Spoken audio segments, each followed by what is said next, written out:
చాలా సమయం గడిచి ఇంకా కొద్దిగానే మిగిలి ఉంది అని బాబా ఈరోజటి మురళిలో గుర్తు చేయించారు.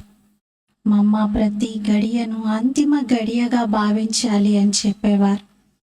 అందుకే మమ్మ అంత తీవ్ర పురుషార్థం చేసి సమయం కన్నా ముందే సంపూర్ణమయ్యారు. మరి మనం కూడా మమ్మ నుండి ఇటువంటి ప్రేరణను తీసుకుందాం. సమయం వృధా చేయకుండా ప్రతి క్షణాన్ని అంతిమ గడియగా భావిస్తూ పురుషార్థాన్ని వేగం చేసుకుందాం. ఇది జూన్ 4వ తేదీ మురళి. मीठे बच्चे, अब इस चीची गंदी दुनिया को आग लगनी है, इसीलिए शरीर सहित जिसे तुम मेरा मेरा कहते हो इसे भूल जाना है. మధురమైన పిల్లలు, ఇప్పుడు ఈ చీచీ ప్రపంచానికి నిప్పంటుకునేది ఉంది. కాబట్టి శరీర సహితంగా దేనినైతే నాది నాది అంటున్నారో వాటిని మరచిపోవాలి.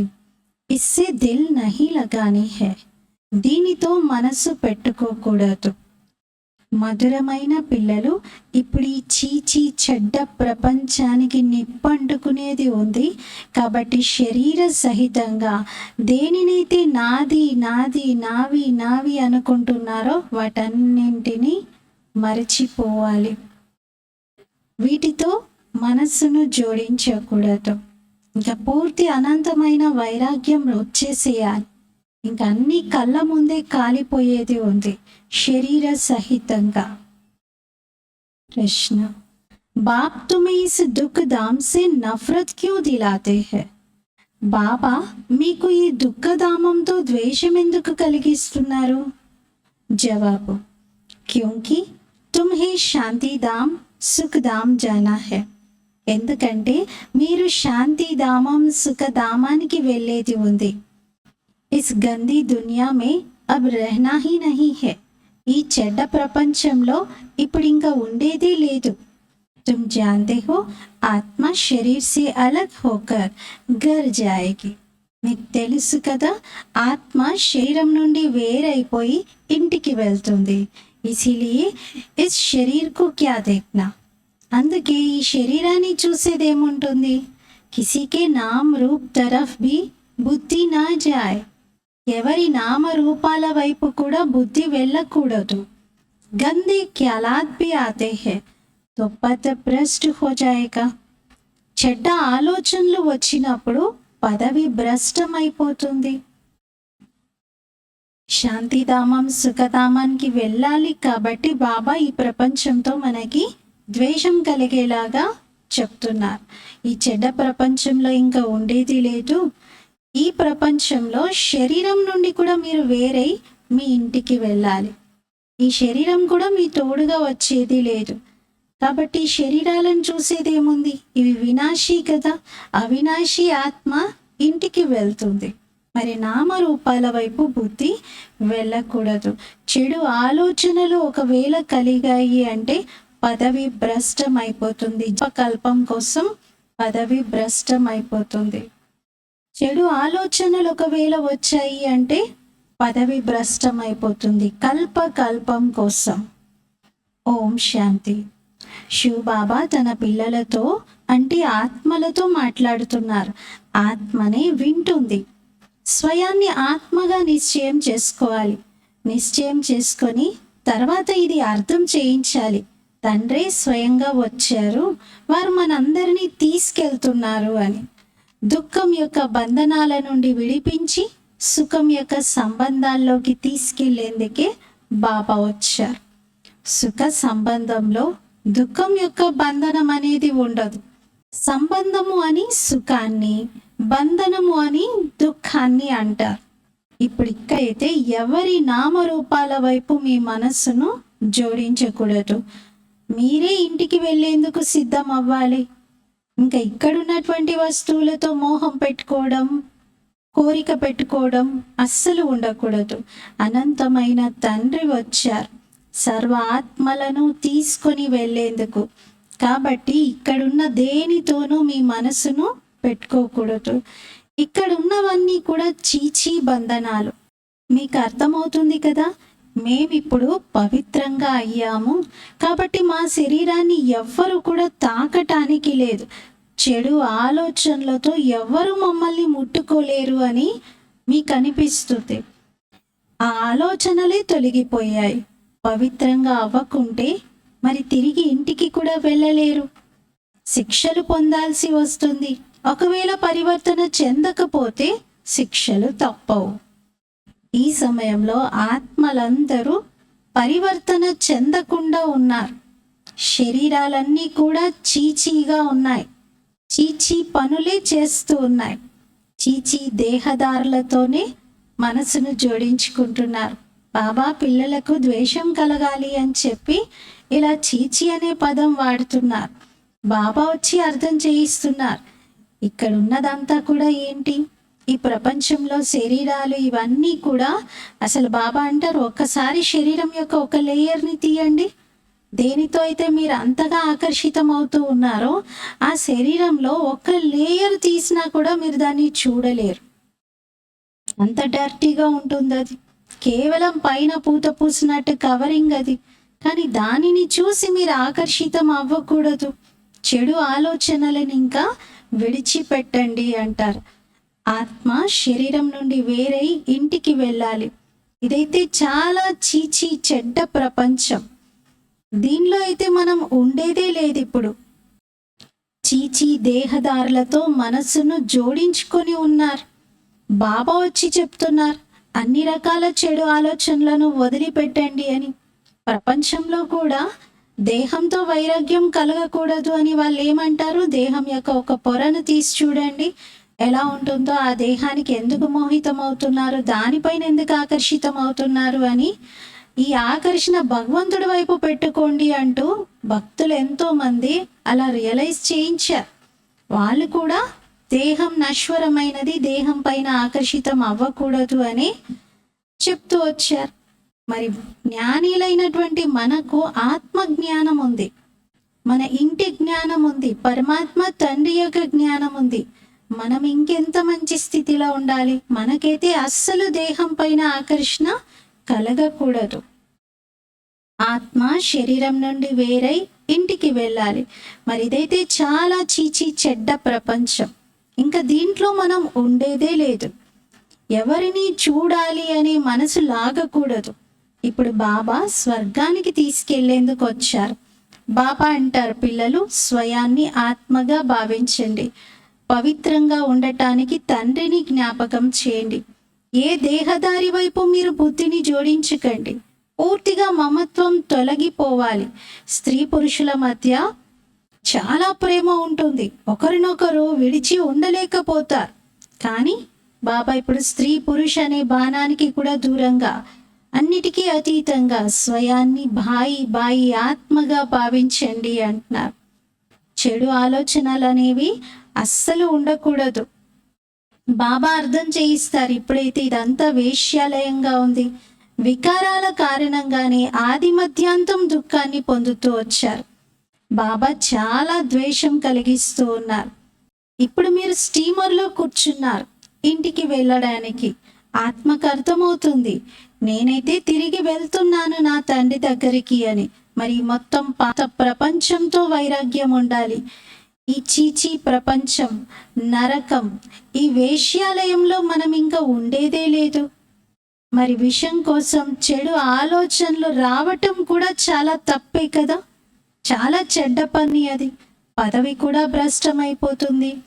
బాబా అంటారు, నేను మిమ్మల్ని పూల లాంటి ప్రపంచంలోకి, సుఖధామంలోకి తీసుకెళ్లేందుకే వచ్చాను. నేను ఇప్పుడు ఈ వేశ్యాలయం నుండి శివాలయానికి తీసుకెళ్తాను. మరి మీ బుద్ధి యోగము ఆ శివాలయంతో, ఆ కొత్త ప్రపంచంతోనే జోడించి ఉంచాలి అంటున్నారు. ఎంత సంతోషం కలగాలి. అనంతమైన తండ్రే మాకు చదివిస్తూ ఉన్నారు. ఈ బేహద్ సృష్టి చక్రం ఎలా తిరుగుతుందో అది కూడా మీ బుద్ధిలో ఉంది. సృష్టి చక్రాన్ని తెలుసుకోవడంతో, అనగా స్వదర్శన చక్రధారిగా అవ్వడంతో మీరు చక్రవర్తి రాజుగా అవుతారు. ఒకవేళ దేహదారితో బుద్ధి యోగాన్ని జోడించారు అంటే పదవి భ్రష్టమైపోతుంది. ఏ దైహిక సంబంధం మీకు గుర్తు రాకూడదు. ఇప్పుడు ఇది దుఃఖ ప్రపంచం. ఇందులో అందరూ దుఃఖం ఇచ్చేటువంటి వారే ఉన్నారు. బాబా డర్టీ ప్రపంచం నుండి మనందరినీ తీసుకొని వెళ్తున్నారు. కాబట్టి ఇప్పుడు బుద్ధి యోగం ఇంటితో జోడించాలి. మనుషులు భక్తి చేస్తూ ఉన్నారు ముక్తి కొరకు. మీరేమంటారు? ఆత్మలైతే ఇక్కడ ఉండేదే లేదు, తప్పనిసరిగా ఇంటికైతే వెళ్తారు అని. మనం ఈ చీచీ శరీరాన్ని విడిచి మన ఇంటికి పరంధామం వెళ్తాం. ఈ శరీరం అయితే ఒక పాత చెప్పు లాంటిదే అంటున్నారు. తండ్రిని జ్ఞాపకం చేస్తూ చేస్తూ ఇంక ఈ శరీరాన్ని విడిచిపెట్టేసేయాలి. అంతిమ కాలంలో బాబా తప్పితే ఇంకే వస్తువు కూడా మనకి గుర్తు రాకూడదు. ఈ శరీరాన్ని కూడా ఇక్కడే విడిచిపెట్టాలి. శరీరం పోయింది అంటే అన్నీ పోయినట్లే కదా. శరీరమే లేకపోతే ఆత్మకి ఇంకా దేనితోనూ సంబంధమే ఉండదు. దేహ సహితంగా ఏదైతే ఉందో, దేన్నైతే మీరు నాది నావి అని అంటున్నారో అవన్నీ మరచిపోవాలి. ఈ చీచీ ప్రపంచానికి ఇప్పుడు నిప్పంటుకునేది ఉంది, కాబట్టి దీంతో మనస్సు జోడించకూడదు. బాబా అంటారు, మధురాతి మధురమైన పిల్లలు, నేను మీ కొరకే స్వర్గం యొక్క స్థాపన చేస్తూ ఉన్నాను, అక్కడికే మీరు వెళ్ళి ఉంటారు. ఇప్పుడు మీ ముఖము స్వర్గం వైపే ఉండాలి అంటున్నారు. ఎక్కడికి వెళ్తున్నారో అటువైపే ఫేస్ చేసి కూర్చోండి, దాన్నే చూడండి అంటారు. తండ్రిని, ఇంటిని, స్వర్గాన్ని జ్ఞాపకం చేయాలి. ఎక్కడికి వెళ్తున్నామో అదే మన స్మృతిలో ఉండాలి. ఈ దుఃఖధామంతో మనకి ద్వేషం కలగాలి. ఈ చీచీ శరీరాలతో కూడా ద్వేషం రావాలి. వివాహం చేసుకునే అవసరం ఏముంది? ఇప్పుడు వివాహం చేసుకోవడంతో శరీరం వైపు ఆకర్షణ కలుగుతుంది కదా. మనస్సు శరీరం వైపే లాగుతూ ఉంటుంది. బాబా అంటారు, ఈ పాత చెప్పులతో మీకు ఎటువంటి స్నేహము ఉండకూడదు. ఇది వేశ్యాలయం. అందరూ పతితంగానే ఉన్నారు. రావణ రాజ్యం ఇది. ఇక్కడ దేనితోనూ మనసును జోడించుకోకూడదు, ఒక్క బాబాతో తప్పితే. బాబాను జ్ఞాపకం చేయకపోతే జన్మ జన్మాంతరాల పాపాలైతే తొలగిపోవు. మరి పాపాలను కట్ చేసుకునేందుకు ఇంకొక ఉపాయం కూడా లేదు అంటారు బాబా. ఇక్కడ శిక్షలు చాలా కఠినమైనటువంటివి, పదవి కూడా భ్రష్టమైపోతుంది. మరి ఎందుకు ఈ కలియుగి బంధనాలను విడిచిపెట్టకూడదు? బాబా అందరి కోసం ఈ అనంతమైన విషయాలను అర్థం చేయిస్తున్నారు. ఎప్పుడైతే రజో ప్రధాన సన్యాసిగా ఉండేవారో అప్పుడు ప్రపంచం ఇంత చెడ్డగా ఉండేది కాదు. ఈ కలియుగంలో ఇంత చెడ్డగా మారింది తప్ప రజో ప్రధాన సన్యాసం చేసినప్పుడు కూడా ఇలాంటి ఆలోచనలు కలిగేవి కాదు. అడవుల్లో ఉండేవారు, అందరికీ ఆకర్షణ కలిగేది. వారిని చూసినప్పుడు వారిలో ఏదో ప్యూరిటీ ఉంది అని, వారు దైవంతో సమానంగా ఉన్నారు అని వాళ్ళ పట్ల చాలా రెస్పెక్ట్ కలిగేది. మనుష్యులు ఎక్కడెక్కడి నుండో వెళ్ళి అడవుల్లో ఉన్నటువంటి ఆ సాధువులకు ఆహారాన్ని అందించేవారు. నిర్భయంగా వారు ఉండేవారు. అడవిలో ఏ రకమైన సాధనాలు లేకపోయినప్పటికీ ధైర్యంగా ఉండేవారు. మీరు కూడా నిర్భయులుగా కావాలి. ఇందులో చాలా విశాల బుద్ధి ఉండాలి. బాబా వద్దకు వస్తారు, మరి పిల్లలకు ఎంత సంతోషం కలగాలి. మేము అనంతమైన తండ్రి నుండి సుఖధామం యొక్క వారసత్వాన్ని తీసుకుంటున్నాము అని. ఇక్కడైతే చాలా దుఃఖం ఉంది. ఎన్నో రకాల చెడ్డ చెడ్డ జబ్బులు వచ్చేస్తూ ఉన్నాయి. కొత్త కొత్త పేర్లు కనిపెడుతున్నారు జబ్బులకు. ఇంతకుముందు ఎప్పుడు కూడా అలాంటివి రాలేదు కదా. బాబా అయితే గ్యారంటీ ఇస్తున్నారు, మిమ్మల్ని నేను ఎక్కడికి తీసుకెళ్తున్నానంటే అక్కడ దుఃఖము, జబ్బులు అనే పేరే ఉండవు. అర్ధకల్పం కోసం మీరు హెల్దీగా అవుతారు. ఇక్కడైతే మీరు ఎవ్వరితోనూ మనసును జోడించకూడదు, దేనితోనూ మీ మనసు పెట్టకూడదు. శరీరంతో వద్దు, మీ శరీరంతో వద్దు, ఇంకెవరి శరీరాల వైపు కూడా వెళ్ళకూడదు, ఏ వస్తువు వైపు కూడా వెళ్ళకూడదు అంటున్నారు. లేకపోతే శిక్షలు చాలా పడుతున్నాయి. శిక్షలైతే తప్పవు. శిక్షలు పొందిన తర్వాత పదవి కూడా తగ్గిపోతుంది. మీరు అర్థం చేయించవచ్చు. వాళ్ళైతే 3 నిమిషాలు మౌనం పాటిద్దామంటారు. ఎవరైనా మరణిస్తే 3 నిమిషాలు మౌనం పాటిద్దామంటారు. మరి చెప్పండి, కేవలం మౌనంగా ఉండడంతో లాభం ఏంటి? ఏం చేయాలి? 3 నిమిషాలు సైలెన్స్లో ఉండి బుద్ధి ఎక్కడికి వెళ్ళాలి, ఎవరిని జ్ఞాపకం చేయాలి, అదైతే చెప్పట్లేదు కదా వారు. మరి తండ్రిని జ్ఞాపకం చేయాలి, పరమాత్మ తండ్రి వైపు మనసును జోడించాలి. మీరు చెప్పండి, అప్పుడే వికర్మలన్నీ వినాశనం అవుతాయని చెప్పండి. సైలెన్స్ని వరంగా ఇచ్చేటువంటి వాడు తండ్రి కదా. సైలెన్స్ యొక్క వరం ఇచ్చేది శివబాబా కదా. వారిని జ్ఞాపకం చేయడంతోనే శాంతి లభిస్తుంది. వారిని జ్ఞాపకం చేయకుండా శాంతి అనేది లభించదు. కేవలం శాంతి దానం చేద్దాము, మౌనంగా ఉందాము అంటే ఆ సైలెన్స్ ఏమీ శాంతి కాదు. ఎందుకంటే మనసులో ఏవేవో ఆలోచనలు, ఎవరెవరి గురించో ఆలోచనలు నడుస్తూ ఉన్నాయి. ఆ సైలెన్స్లో కూడా శబ్దాలు నోటి నుండి ఏమీ రావట్లేదు, కానీ మనసు అయితే లోపల అల్లరి చేస్తూ ఉంది కదా. అందుకని అది శాంతి కాదు.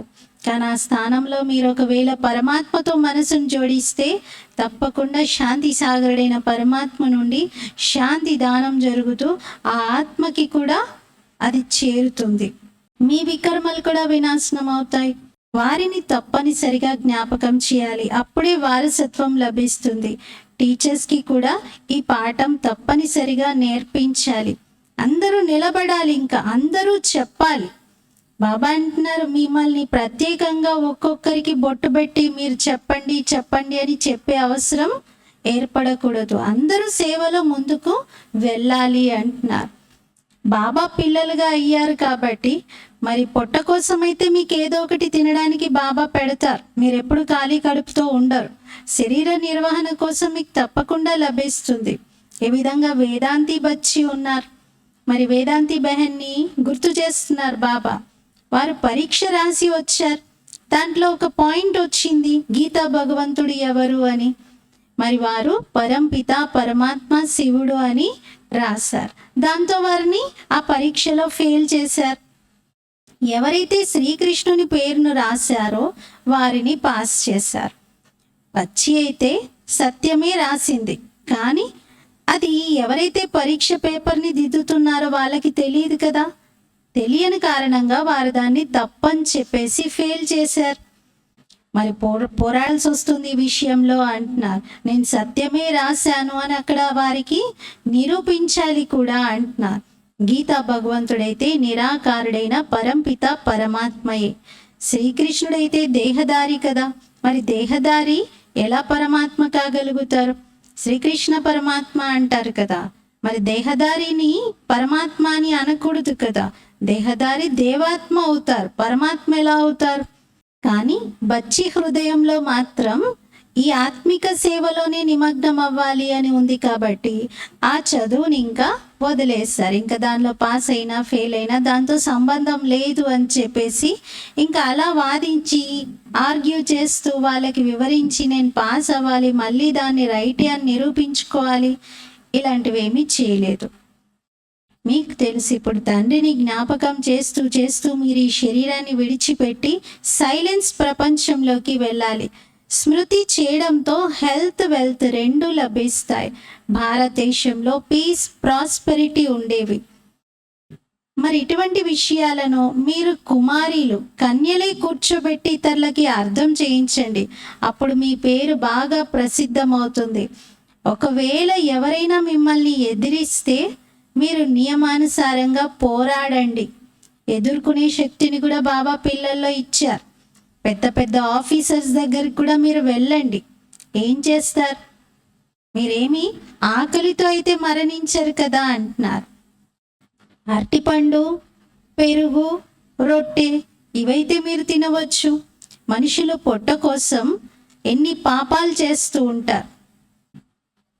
బాబా వచ్చి అందరినీ పాపాత్మ నుండి పుణ్యాత్మగా తయారు చేస్తున్నారు. అంటే సేవలో దూరం వెళ్ళాల్సి వచ్చినప్పుడు మీరు కేవలం రొట్టెలు తీసుకెళ్ళండి. దారిలో ఏదైనా అరటిపండు కనిపించినా పెరుగైనా మీ తోడు తీసుకెళ్ళి దాంతో కడుపు నింపుకోండి, కానీ సేవ మాత్రం తప్పకుండా చేయండి అంటున్నారు. బాబా వచ్చి పుణ్యాత్మగా చేస్తున్నారు. ఇందులో పాపం చేస్తూ అబద్ధాలు ఆడే అవసరం ఏమీ లేదు. మీరు 3 వంతులు సుఖం పొందుతారు, 1 వంతు దుఃఖం పొందుతారు. ఇప్పుడు బాబా చెప్తున్నారు, మధురమైన పిల్లలు, నన్ను జ్ఞాపకం చేయండి, అప్పుడు జన్మ జన్మాంతరాల పాపాలు భస్మమవుతాయి. ఇంకొక ఉపాయం ఏదీ లేదు. భక్తి మార్గంలో చాలా ఎదురు దెబ్బలు తింటూ వచ్చారు. శివుని పూజ చేస్తూ ఇంట్లో కూడా శివుడి యొక్క లింగం ఉన్నప్పటికీ బయటికి మందిరాలకి వెళ్ళి తప్పకుండా అక్కడున్నటువంటి ఆ లింగానికే చాలా ప్రార్థనల్ని అర్పించుకొని వచ్చేవారు. మరి బాబా అంటున్నారు సర్వవ్యాపి అన్నారు కదా. అలా సర్వవ్యాపి అన్నప్పుడు అంతటా భగవంతుడు ఉన్న తర్వాత ప్రత్యేకంగా ఒక చోటికి వెళ్ళే అవసరం ఏర్పడకూడదు కదా.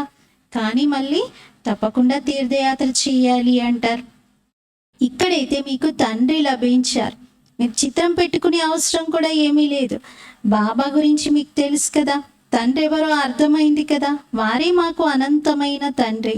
పిల్లలందరికీ స్వర్గం యొక్క రాజ్యభాగ్యపు వారసత్వాన్ని ఇస్తూ ఉన్నారు.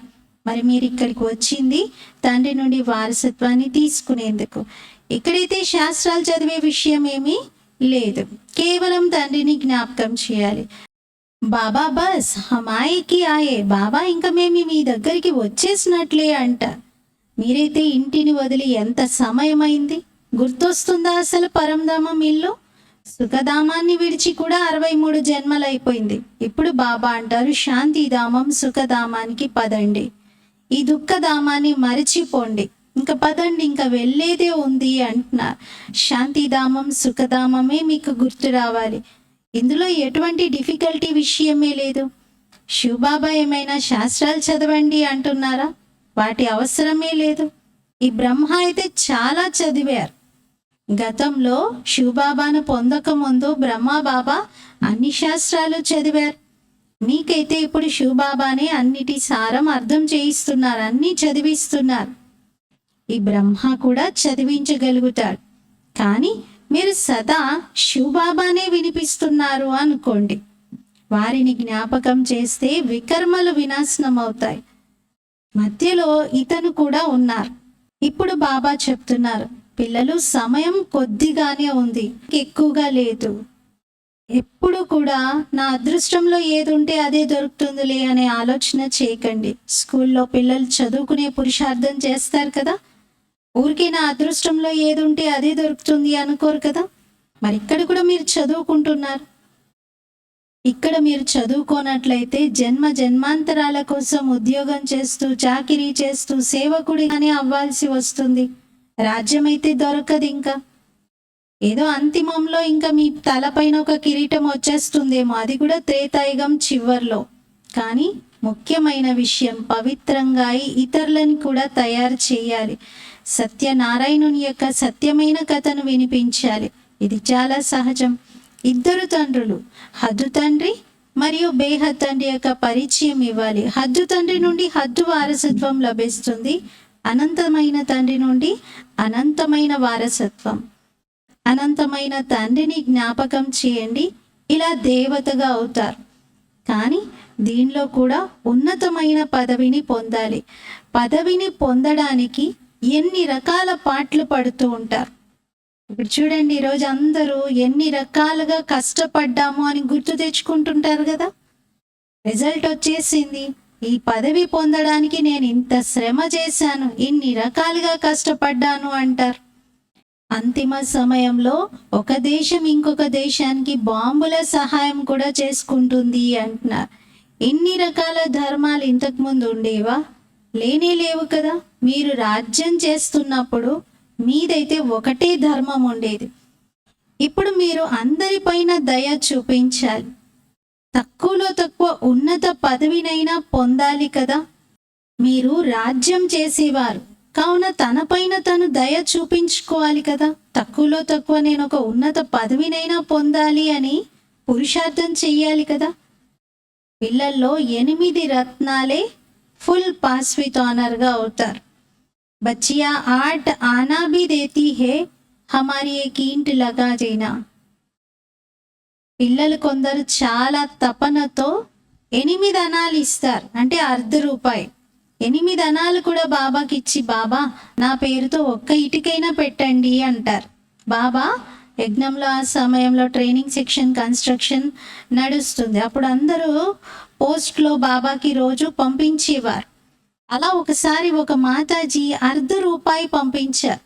₹1/2తో ఏమొస్తుంది? ఒక ఇటుకైనా పెట్టండి అని రాశారంట. कहते हैं బాబా హమ్ గరీబ్ హై. పిల్లలు అంటారు బాబా మేము పేదవారిమి అని. కానీ పేదవారు అని చెప్పేసి మనసును చిన్నబుచ్చుకోలేదు.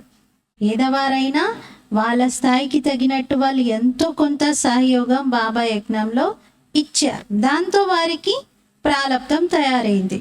అసలు ఆ ₹1/2 కూడా ఇవ్వకపోతే తయారీ అవ్వదు కదా. చావల్ ముట్టి బదులే మెహల్ మిల్ గయా.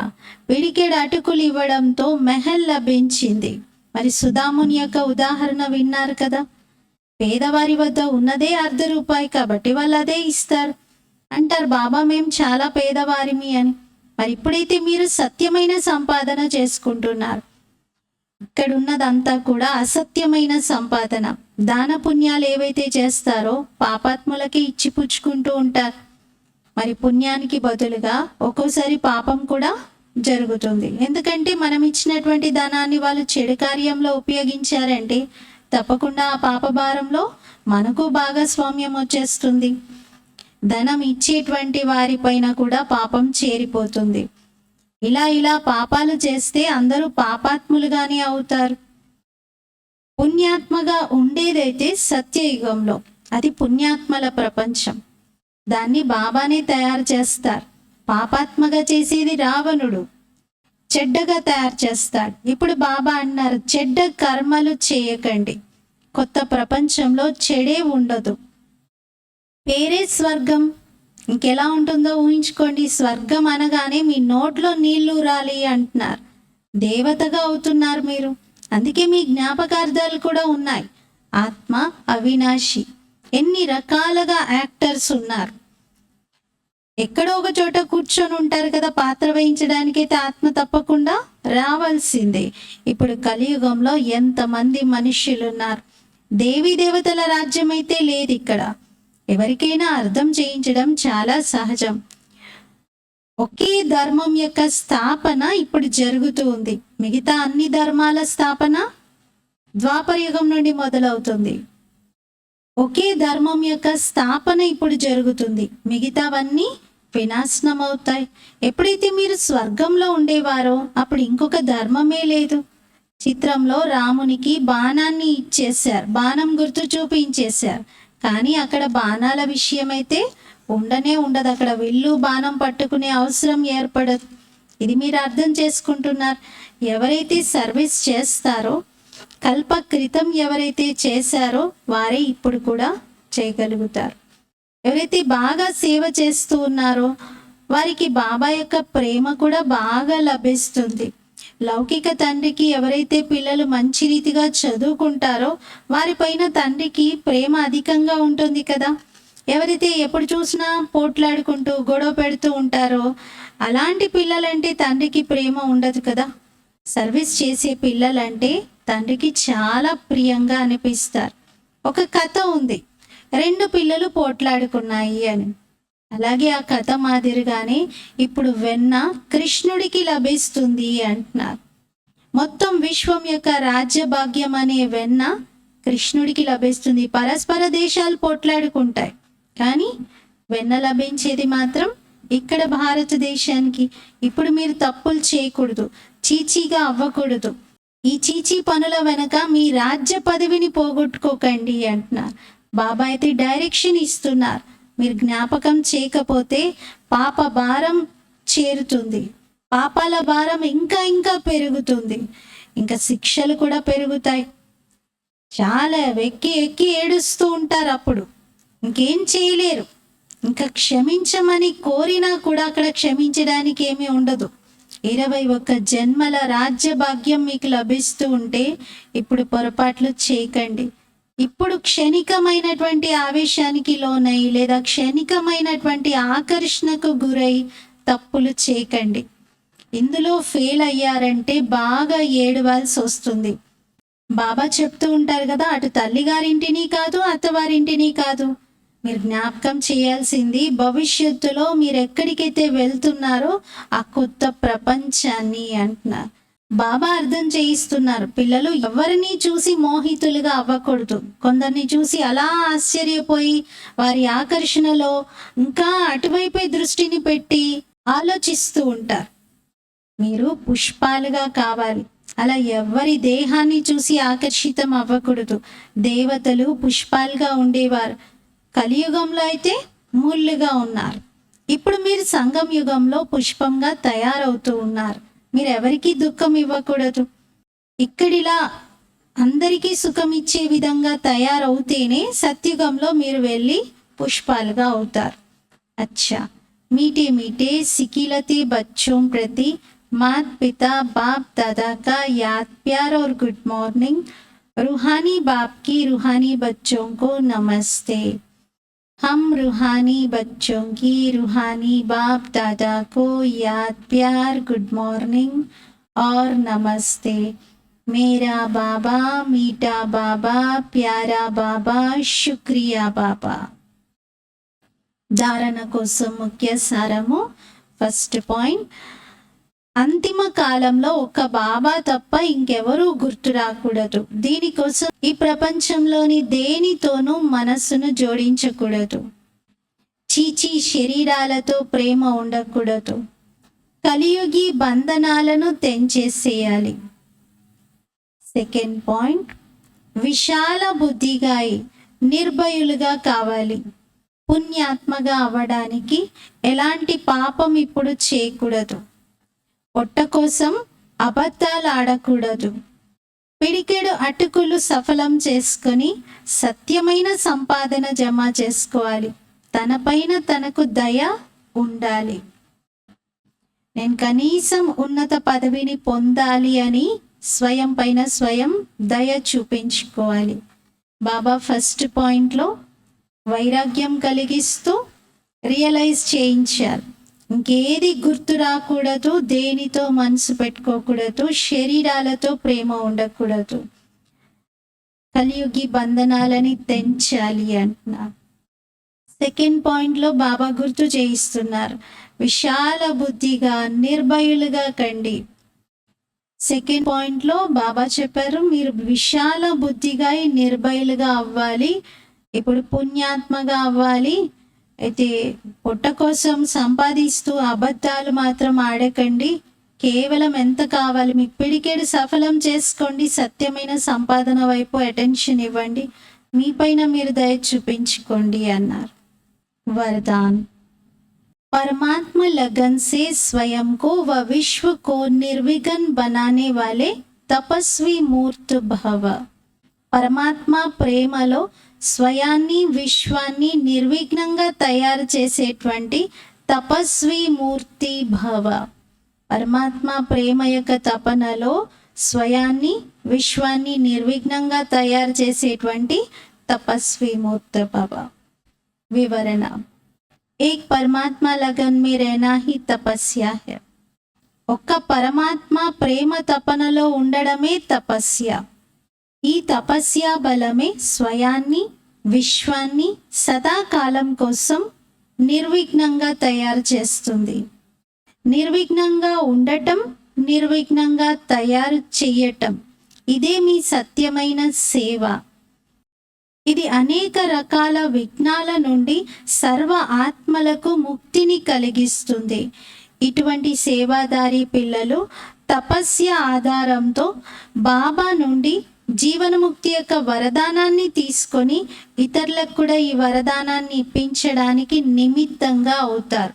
జీవన్ముక్తి వరదానాన్ని ఇప్పించేందుకు నిమిత్తంగా అవుతారు. స్లోగన్, बिखरे हुए स्नेह को समेट कर एक बाप से स्नेह रखो तो मेहनत से छूट जाएंगे. చెల్లా చెదరైపోయినటువంటి స్నేహాన్ని సర్దుకొని ఒక్క బాబాతో స్నేహం పెట్టుకోండి. అప్పుడు శ్రమ నుండి ముక్తులుగా అవుతారు. చెల్లా చెదరైపోవడం అంటే ఏంటి? స్నేహం అంతా ఇప్పుడు పంచి ఉంచాం. కొంత వస్తువులతో, వ్యక్తులతో, సంబంధాలలో అంతటా స్నేహాన్ని పంచిపెట్టాం. బాబా ఇప్పుడు ఏమంటున్నారు, దాన్నంతా సర్దుకొని మీ స్నేహమంతా ఒక బాబాతో జోడించండి. అప్పుడు శ్రమ నుండి ముక్తులుగా అవుతారు. ఈరోజటి స్వమానము, నేను తపస్వి మూర్తుడను. నేనాత్మను తపస్వి మూర్తుడను. మన తపన బాబా యొక్క ప్రేమలో ఉండాలి. ఎంతగా తపన ఉండాలి అంటే ఆ తపస్సు యొక్క వైబ్రేషన్ స్వయాన్ని, విశ్వాన్ని నిర్విఘ్నంగా చేయాలి. ఓం శాంతి.